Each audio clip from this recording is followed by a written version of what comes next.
ಹಣೆಯ ಬರಹವನ್ನು ಎದರಿಂದ ಬದಲಿಸಬಹುದು ಅಂದ್ರೆ ಹಣೆಯ ಬರಹವನ್ನ ಮನುಷ್ಯ ತನ್ನ ಬೆವರಿನ ಹನಿಯಿಂದ ಮಾತ್ರ ಬದಲಿಸಲಿಕ್ಕೆ ಸಾಧ್ಯ ಇದೆ ಅನ್ನುವ ಸತ್ಯ ನಾವೆಲ್ಲ ಅರ್ಥ ಮಾಡಬಹುದು.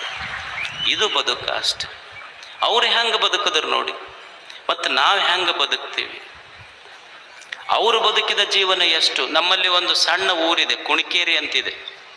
ಅಲ್ಲಿ ಇವತ್ತು 1 ಎಕರೆ ಜಮೀನಿಗೆ ಸುಮಾರು 1 ಕೋಟಿ ರೂಪಾಯಿ ಜಮೀನು ಬೆಲೆ ಬಾಳ್ತದೆ. ಅಲ್ಲಿ 1 ಕೋಟಿ ರೂಪಾಯಿ.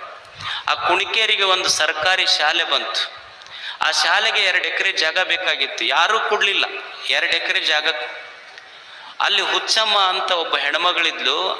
ಅಕ್ಕಿ ಗಂಡ ಹೆಂಡತಿ, ಗಂಡ ತೀರ್ಕೊಂಡಿದ್ದ, ಮಕ್ಕಳಾಗಿದ್ದಿಲ್ಲ ಅಕ್ಕಿಗೆ. ನಿಮಗೆ ಆಶ್ಚರ್ಯ ಅನ್ನಿಸ್ಬೋದು, ಶ್ರೀಮಂತರ ಮುಂದೆ ಬರಲಿಲ್ಲ. ಗಂಡ ತೀರ್ಕೊಂಡನ, ತನಗಿರೋದ 2 ಎಕರೆ ಜಮೀನು.